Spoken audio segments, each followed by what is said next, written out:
sindoor or vermilion, which is both a part of tradition and fashion for most Hindu Indian women.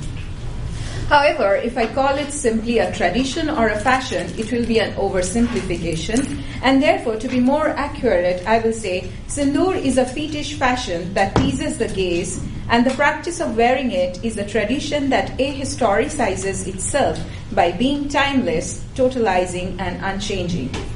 My reflection on the practice of wearing sindoor will be through an objective, rationalist, and feminist analysis interspersed with personal awareness of what it means to be a Hindu woman in India. The critical discourse of sindoor and its socio-cultural and religious significance has been disconcerting for me out of my own experience as both an insider and an observer of this iconic fashion and the inherent intersection of religio-cultural meanings and beautification. The use of sindoor by women to me appears as a symbol of oppressive fashion that women romantically consented to sexual hegemony. The sustenance of patriarchy is sometimes so subtle and normalizing that we fail to realize it as life-threatening social disease, assaulting both men and women and preventing the progress of humanity. Hence, I myself unwittingly used sindoor as a naturalistic part of Delhi existence till a couple of years back, my burgeoning feminist conscience intrigued me to ponder over this shuddering sexist usage. So in today's talk, I intend to deconstruct the ideological sexist abuse that the sindoor fashion hides and reveals simultaneously by questioning why we wear it, what we believe in it, and the reason for the belief. So my talk today is basically divided into 4 parts: the practice of wearing sindoor, mythical and religious significance of sindoor, cinematic representation of sindoor, and sindoor as a new tool for women's emancipation. So what is this convention of sindoor, and why is it practiced by most Hindu women in India? Sindoor, alternatively known as kumkum, is basically a red powder or vermilion that exclusively married women apply as red streak along the parting of their head and as a dot or as a decorative spot on their forehead. Unmarried women or widows are strictly prohibited from wearing it or even touching it, while married women, if they reject or forget to wear it, are seen as unholy and even immoral because it is considered as a blasphemous marital act which signals the impending misfortune of the husband. This imperative requisite in the life of a married Hindu woman is supposed to symbolize chastity, unfaltering love, devotion, faithfulness towards her husband, and is propagated as an auspicious mark of her feminine essence, an emblem of Shakti or feminine power that can ward off evil from her husband's life. As a Bengali Hindu woman, born and brought up in a traditional cultural milieu, the essence of Hindu woman has been unabashedly superimposed by men and women all around me. From my childhood, I have seen how my mother, grandmother, and other educated women have been using this external semiotic of marriage, like their Delhi clothes, swearing it in the name of sindoor, or exchanging it as a token of gift among married women. One fascinating childhood memory that now seems like terrible form of grotesque religious patriarchy is the last day of worshipping goddess Durga, the principal form of Hindu goddess. The last part of the religio festival involves the game of sindoor among married women who smear each other and the goddess Durga with vermilion. And I'll play a short video on it.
So this iconic popular scene, celebrated in Indian cinema, art and painting, is supposed to signify sisterhood and female power, ignoring the fact that it is a divisive ploy of segregating widows and unmarried women who cherish the desire to wear it and thereby seek existential stability.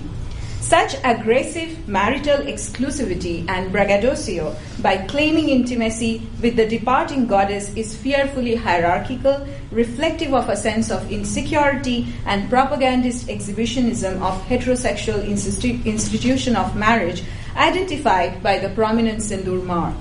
Suddenly, the goddess, who was everyone's, is the privileged possession of the married women, who selfishly embrace the joyous marital camaraderie and the patriarchal signature of their husband's authorship. This luscious red sign, in effect, functions as a universally intelligible symbol of a woman's gratified loss of virginity after the Kanyadan, which means the gift of a virgin, followed by Sindurdan, which means the gift of the Sindoor. Both are patriarchal imperatives in Hindu marriage system that women have embraced for centuries through various rituals, thereby making themselves collaborator in the production and perpetuation of a narrowly defined and hegemonic system of gender oppression. In the traditional Hindu marriage, the daughter's father ritualistically donates or sacrifices the daughter as the dan or donation to the groom, who publicly puts Sindoor in front of the entire crowd, proclaiming her as a wife. When a husband of a woman dies, the common saying is, fate did not permit the happiness of Sindoor, and the wife is taken by widows of the family to the ritualistic washing of the Sindoor. Unmarried or married women are forbidden to watch the ritual lest their husbands or future husbands' lives are affected by it.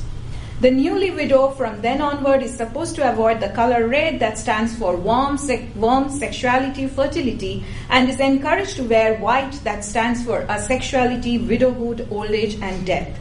The Sindoor-less barren head and the forehead of the widow stands for her barren sexuality, and she is almost seen as an ogress who is unable to retain the Sindoor, thereby her widowhood is associated with guilt, shame, and blame. In Discipline and Punishment, Michel Foucault's discourse on the docile body, public torture, and surveillance during ancient regime well elaborates how the sovereign's power was publicly inscribed on the criminal's body in a cynic presence of well-attended public. The Sindoor, in similar way, is an emblem of the power of patriarchy that imposes its design on the parting of her hair, screaming that she is under surveillance, and the disciplinary reality of such surveillance not only transforms but normalizes the subject. So when the woman's mang is filled first time with Sindoor during her marriage, her body is not only transformed into an object of elusive perpetual possession, but also imposes a powerful discipline to be normalized. Today's Indian urban Hindu women of my generation, without bringing any misery to their husbands, generally prefer to remain uninscribed, and so also their neo-progressive liberal husbands are not imposing. But the moment they visit in-laws, holy places, or involve in some Hindu rituals and ceremonies, they gracefully transform into an ideal Hindu bride. Most Indian metrosexual men love to introduce their wives as liberal, modern, and westernized, while simultaneously their latent desire enforces the wife to metamorphose into an ideal Sindoor-stained wife when required. It is this socio-psychological disorder that reaffirms further irrational practices like marking wedding cards with Sindoor before they are distributed, or making the newly wedded bride wet her feet in liquefied vermilion before she steps in the husband's or in the in-law's house that may symbolize the virgin's chastity. The interrogation why it has been the macabre icon of imprisonment of a Hindu woman's body made me ponder over some of the popular Hindu religious myths followed by the country's history of struggle for independence. During colonial India's national struggle, the Hindu women in particular carried the burden of tradition, and their bodies became the sites where tradition was played out. As Rabindranath Tagore represented in his seminal work Home and the World, women were associated with the domestic uncolonized space or the inner world called Antar Mahal, representing tradition that must be protected from foreign invasion. This inner world, metaphorically represented by her body, is subjected to male control and is encoded with patriarchal social codes of conduct. M.K. Gandhi, for the first time, decided to bring women outdoor in order to make them participate in the freedom movement, followed by the intellectual milieu of the Brahmo Samaj, which is the monotheistic reformist Renaissance movement of Hindu religion, who argued for women's emancipation. The result was to legitimize the nation as the motherland in the figure of the traditional Hindu woman. This is exactly echoed in the words of Sandeep, the fervent nationalist Brahmo Samaj representative in Tagore's Home and the World, who ventures into the conjugal domestic space of Nikhil and Bimala and provokes by saying, so this is Bimala and her husband Nikhil, who represent the aristocratic traditional class, and Sandeep is the representative of the Brahmo Samaj and his friend of Nikhil, who says, do you not know that I have come to worship? Have I not told you that in you I visualize the Shakti of our country? True patriotism will never be roused in our countrymen unless they can visualize the motherland. We must make a goddess of her. We must get one of the current images accepted as representing the country. Sindoor has been used as a burgeoning concept of Shakti, and in one of the cinematic adaptations of Tagore's Home and the World, the legendary filmmaker Satyajit Ray shows Bimala with her huge sindoor-stained forehead representing the essential ethos of Hindu society. Tagore's nephew, Avanindranath, the principal exponent of national or Swadeshi values in Indian art, painted Mother India or Bharat Mata as a new goddess. The traditional Hindu woman marked with sindoor, her four hands hold no weapons but promises of food, education, shelter, and salvation. This new image of Mother India is calm, her eyes do not meet the gaze of the viewers, and her sindoor-anointed face suggests that she is the married Hindu woman, chaste and committed, and her sexuality is equated to duty. The sudden unleashing of sindoor-stained body as Shakti or feminine power during nationalist movement is a political strategy where religious myth is used to legitimize the action. I just skipped the next line. So in the Sindoor face, Mother India is an incarnation of Shakti, the chaste sacrificing married woman, and relates to the legendary virtuous Hindu goddesses like Sita, Savitri, and Parvati, who enunciate sacrificial love for their husbands. The image of Parvati, also known as Sati, the wife of ascetic Lord Shiva, is marked with sindoor in the parting of her hair and exemplifies a devoted wife. The popular religious tale elucidates that when Sati's father insulted her husband, Shiva, Sati was enraged and she immolated herself. Her husband Shiva, immensely stricken with grief, then picks up the remaining body of Sati and performs the celestial dance of destruction till Lord Vishnu uses his chakra, the spinning disc, to disseminate Sati's body. The various parts of her body that fell across Indian subcontinent are worshipped as holy places, and one of them is the temple of Kamakhya, which is located in Assam and is known as the site of Sati's yoni or sexual organ. The water that oozes from the vulva or yoni is red in color because of vermillion and symbolizes her menses. The myth of Parvati has popularized the belief that dying as a married woman is a blessing, and hence the sindoor of Parvati that women wear as a fashion statement is like the staging of a collective death drive, reminding us the misogynist moorings of Sati. The word Sati originates from the word Sat, meaning goodness, and Sat is that woman who accumulates enough Sat through selfless devotion to her husband. The power of Sati's chastity was considered supernatural, that enables her to disturb the universal laws or to burn alive on her husband's funeral pyre. So Sati refers to the practice of burning alive as well as to the woman who emanates as purity. Even today, in various fortresses of Rajasthan, the tourist comes across thousands of Satis' fortified handprints coated with vermilion paste, symbolizing their deadly vows, sacrificial callings, and sahagaman, which means journey of togetherness.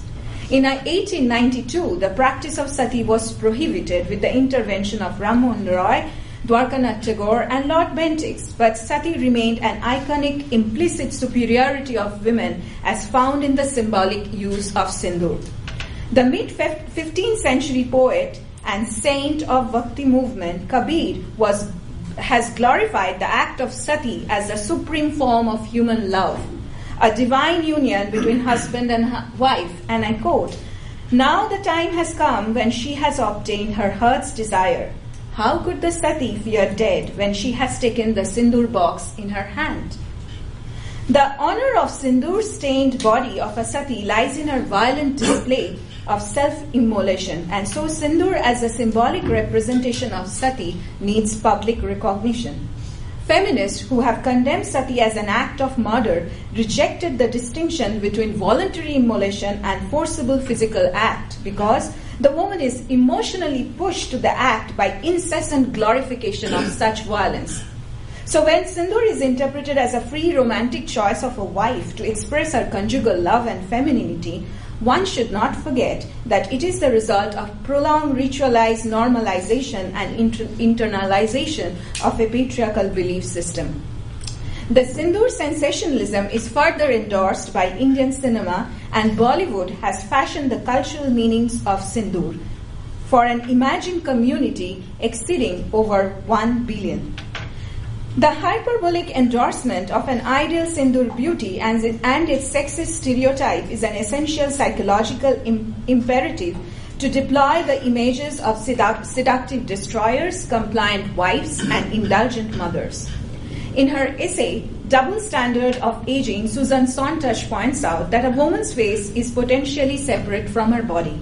A woman's face is the canvas upon which she paints a revised, corrected portrait of herself. Her face is an emblem, an icon, a flag. The sindoor-smeared face of a woman in Indian cinema is definitely the man's fetishized canvas and a flag of patriarchal valorization. But unlike Sontag's proposition that the face is separated from the body, in this case, the sindoor face adds a new dimension to the body, the ubiquitous, carnal, feminine body, so that the woman who appears on screen is not an individual, but an external manifestation of the collective cultural psyche. The sexual excess represented by the iconic face stands for women's gullibility, overvaluation of the womb, and a passport to perpetual availability of her body. The most popular sindoor representational strategies are as follows. When the prospectus unmarried young woman's mang, or the line that fishes her lock of hair, is suddenly speared with sindoor by her lover, it suggests a loss of virginity. Such metaphorical erotica is an obvious suggestion that the mang is like an yoni, which is a Sanskrit word which means the vagina or the womb, which is fertilized or cultivated by male intervention. If the red bold circle on her forehead is slightly spattered, it suggests she is successful in having a satisfactory marital life. But when the sindoor is dramatically wiped out, washed, or smudged off, it indicates that a woman has just lost her husband and is now a widow. Indian cinema has undergone revolutionary changes, but the overwhelming importance of the sindoor metaphor remains undeniable.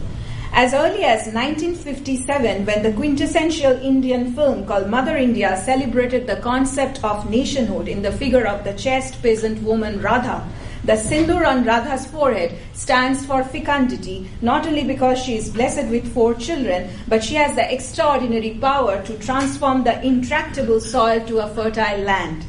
The sindoor on Radha's forehead also signifies her wifely loyalty to an escapist husband who, unable to bear the trauma and shame of his deformed body after an accident, disregards his responsibility. Radha shoots her favorite son at the end of the movie when he becomes a threat to the daughter of the man who once attempted to ruin her chastity. For millions of viewers across the world, India was recognized with Radha's iconic sindoor face, merging nation, tradition, and religion. The Indian New Wave cinema, or progressive cinema from late 1940s to 1960s, used the sindoor formula once more with an intellectual touch. The 1962 movie Sahib Biwi or Gulam, which means the master, the wife, and the slave, use the sindoor image as a paradox to the conflicting discourse of decadent feudalism during British Raj and the rising of the Brahmo Samaj. Meena Kumari, the landlord's wife, as the romantic tragedian, represents the ideal traditional lovelorn wife of an indifferent husband, and she yearns emotional and sexual fulfillment of her desire after being trapped for years in the claustrophobic domestic space. On the other hand, the male protagonist in the film Bhutnath, a lower class but educated bachelor young man who works in a sindoor manufacturing factory run by a dedicated member of the Brahmo Samaj, takes temporary shelter in the landlord's mansion and is fascinated by the mysterious presence of Meena Kumari. Desperate in her attempt to win the attention of her errant husband, who spends nights in the company of courtesans, Meena summons Bhutnath as she wants him to bring the love-inducing magic sindoor from the factory that has the reputation to revive conjugal passion.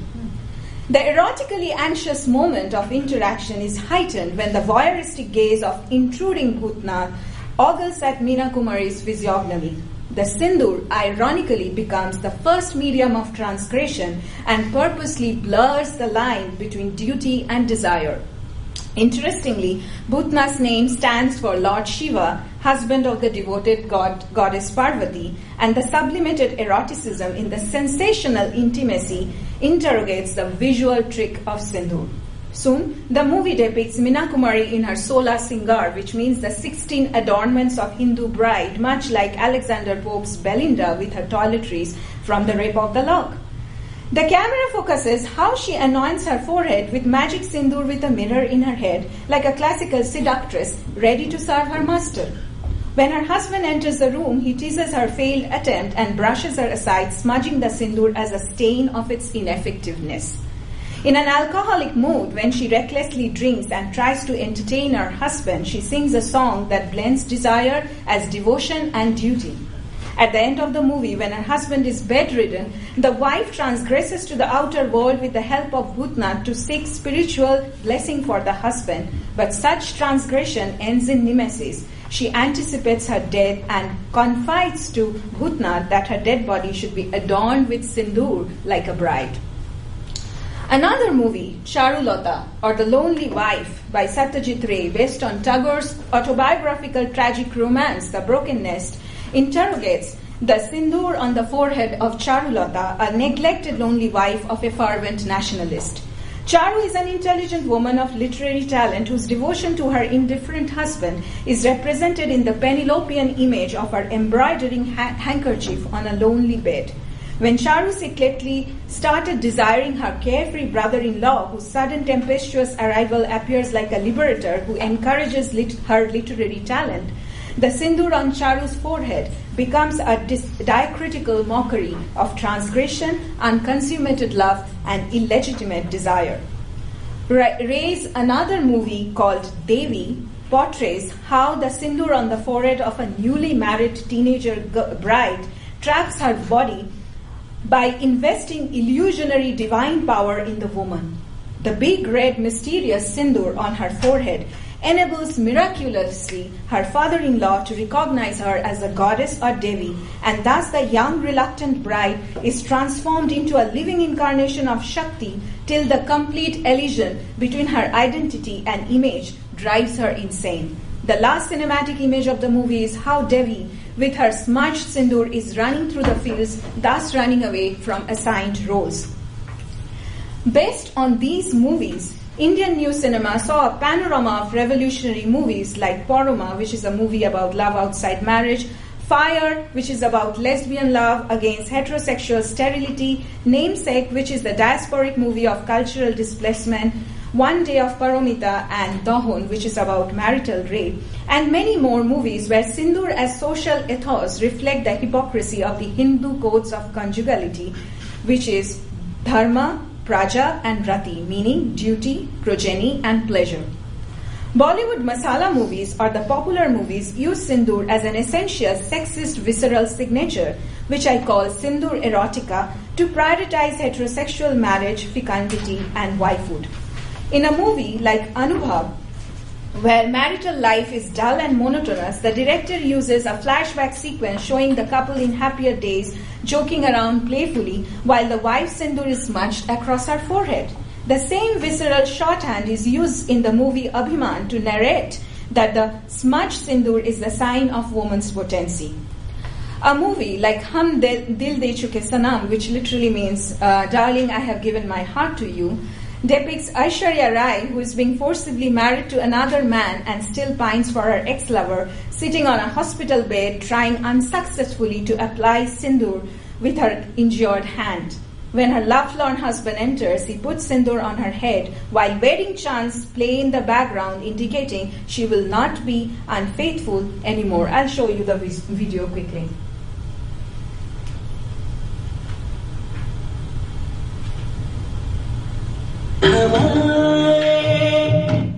रातों में तुझको थपकियां देती होगी ना, चांद की ठंडक ख्वाबों में तुझको लेके तो जाती होगी ना, सूरज की तेरी नींदें उड़ाती होगी ना, मेरे ख्यालों में सनम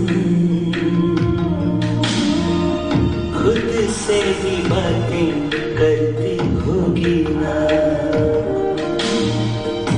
मैं देखता हूँ छुप छुप के तुमको महसूस करती होगी ना,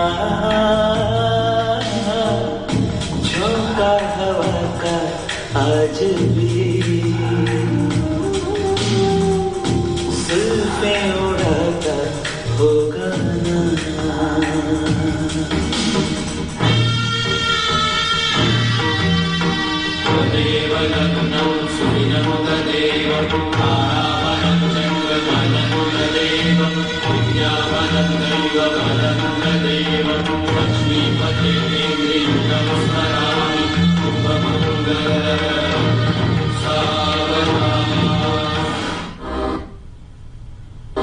What more?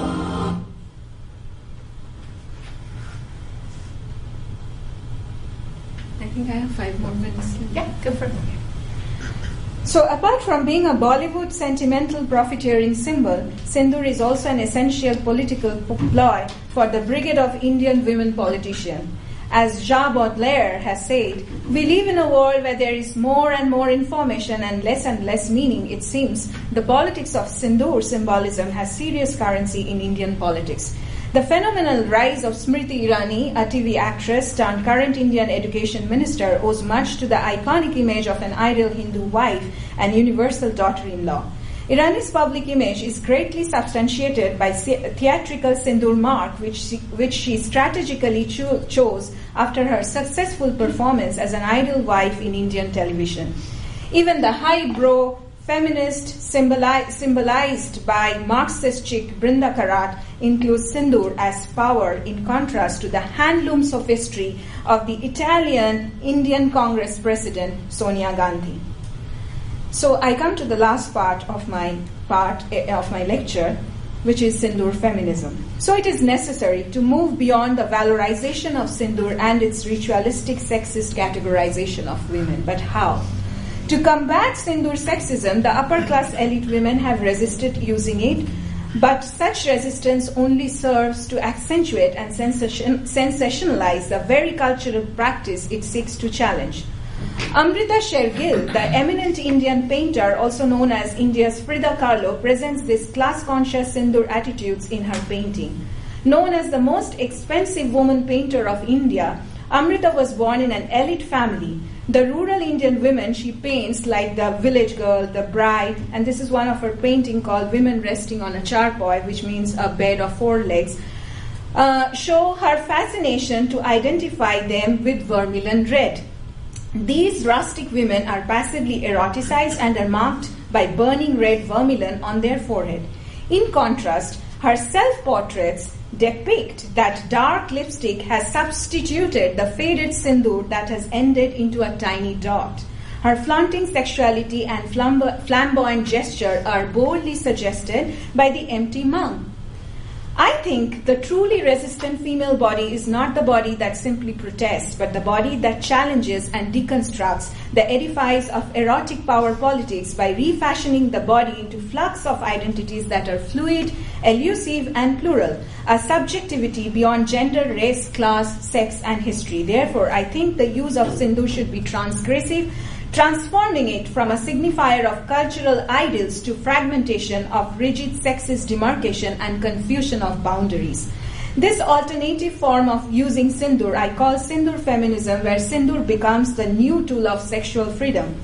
My theory of Sindoor Feminism is to condemn the disempowering usage of sindoor by married women and invite any woman as well as man to reuse sindoor in new form of fashion statement. This may sound terribly unholy, sinfully outlandish, but what if all women, single, married, widows, use sindoor in a sportive fashion, much like any other fashion accessories? Sindoor in the form of bindi is now making waves on the international ramp. Many international celebrities have already started using it in their style statement, ranging from French fashion designer Jean-Paul Gaultier to singer Katy Perry, Madonna, and many more. I'm just running short of time. So many Hindu fundamentalist groups even demanded apology from Selena Gomez, claiming it as a cultural imperialism, exoticism, and as deliberate debasement of Hindu sentiment for mercantile greed.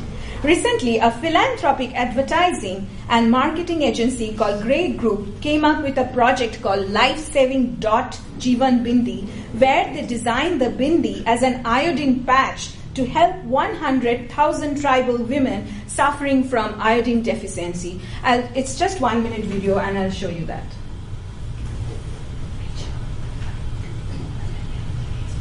Millions of women across rural India suffer from life-threatening diseases.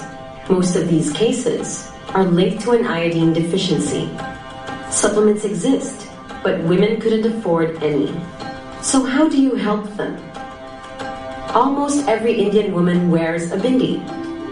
Introducing the life-saving dot, Jivan Bindi, an idea that transformed bindis into iodine patches.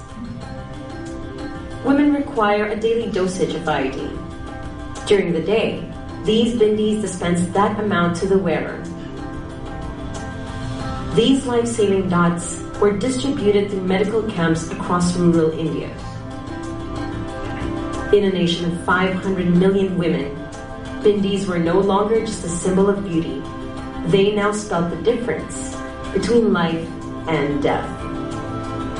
The life-saving dot, Jivan Bindi. So I intend to conclude by referring to Ashish Nandi, who in his essay, Woman versus Womanliness in India, claimed that man's cruelty toward man is exceeded only by man's cruelty towards women. But even man's cruelty towards women is no match for the cruelty of women towards women.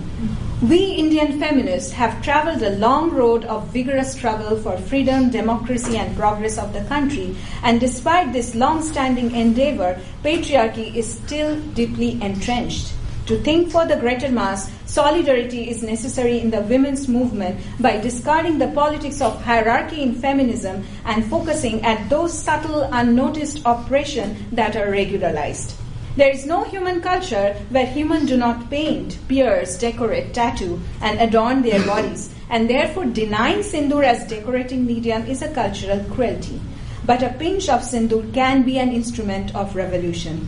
Resisting sindoor is not the way out. More importantly, we need to resist the sexist connotation associated with sindoor. We need to resist the politics of de-sexualizing by not sexualizing. We need to resist that oppression where women are enforced to feel unnatural for not being ogled at by the regularized voyeuristic gaze.